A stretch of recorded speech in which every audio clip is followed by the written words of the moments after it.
Hello and welcome back to Maths Unleashed. Today we will be talking about Euclidean algorithm, which helps us find the highest common factor, also known as greatest common divisor, of two numbers.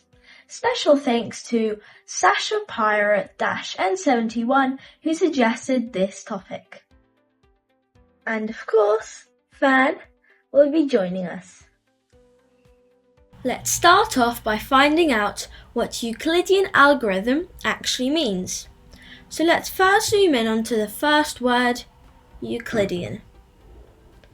According to the Cambridge Dictionary, Euclidean means relating to the geometry, the study of angles and shapes formed by the relationship between lines described by Euclid.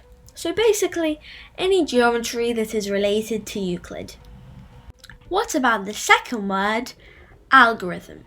Well, this means a set of mathematical instructions or rules that, especially if given to a computer, will help to calculate an answer to a problem. So let's merge these two words together.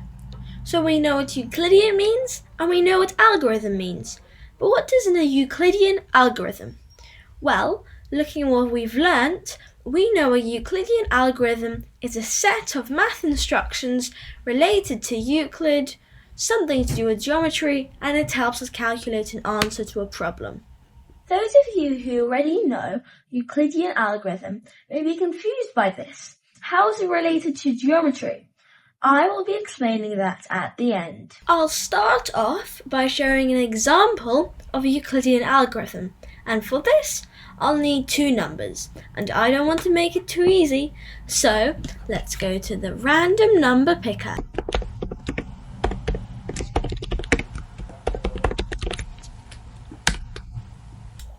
So let me generate two random numbers that I will use in the Euclidean algorithm, and to make it slightly harder, I'll make the minimum 20 and I'll just make the maximum 1000.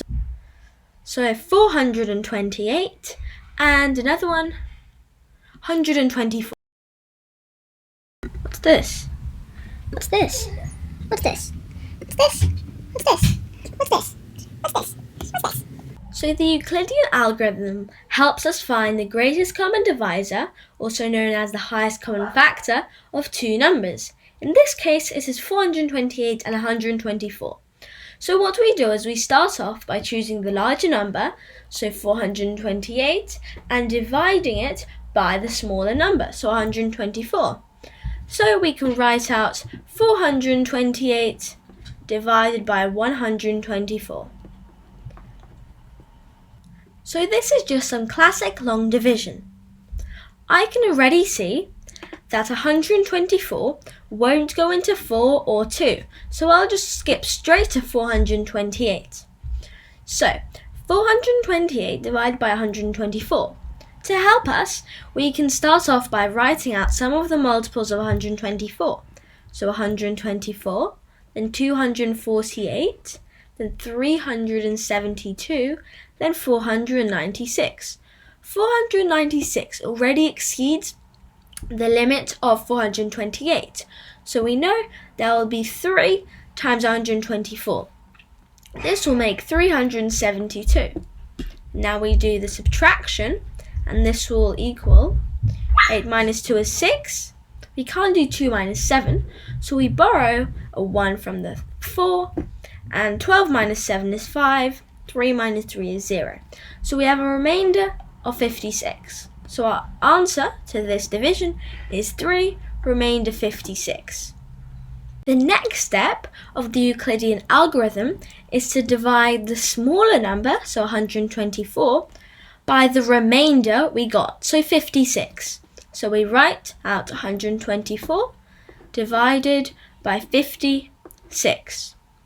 So 56 won't go into 1 or 12, so I'll go straight to 124. The multiples of 56 are 56, then 112, and then 168. I won't go any further than that because 168 is already bigger than 124. So we know the answer must be 2, remainder something. So we take away 112, and this will leave us with 12. So our answer's 2 remainder 12. So now we just repeat this step over and over again.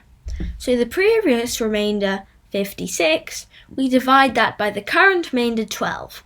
So 56 divided by 12. Here I can use short addition because I know the 12 times table is off by heart. So 12 times 4 will be 48, and 56 minus 48 would be 8. So we would get 4, remainder 8. We now carry on the previous step. So we divide 12 by 8. So we can write this out. 12 divided by 8. And the answer is 1, remainder 4. So now we carry on and we do 8 divided by 4. And 8 divided by 4 is 2, remainder 0. And now this is where it gets different. Euclid claims that when we reach the remainder 0, the number we divided by, so 4, is the highest common factor or greatest common divisor of 428. And this is in fact correct. Yay! But how do we know it always works? Well, this is where Fern comes in. Fern has been playing outside with many balls, and it is my job to put them away. But first, I want to work out their highest common factor. So, this is what I do, and this is the visual proof of the Euclidean algorithm. So watch carefully this animation.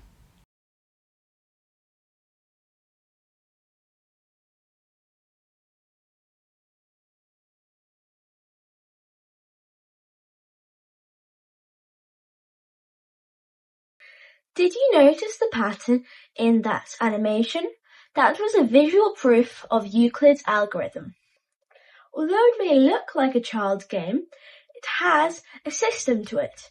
I would divide the bigger one by the smaller one, then I would divide the remainder by the smaller remainder, and so on. In the end, we saw that the highest common factor was 6. The numbers originally were 72 and 42, so this is in fact true. Hopefully you now understand how this proof relates to geometry. I would encourage you to watch the animation again if you didn't quite understand, because Euclid's algorithm is a very tricky topic and often takes a while to understand how it works. If you enjoyed this video, please consider liking and subscribing, and explore my YouTube channel where you will find a playlist called Easy and Short Proofs. But this is it for now. Bye bye.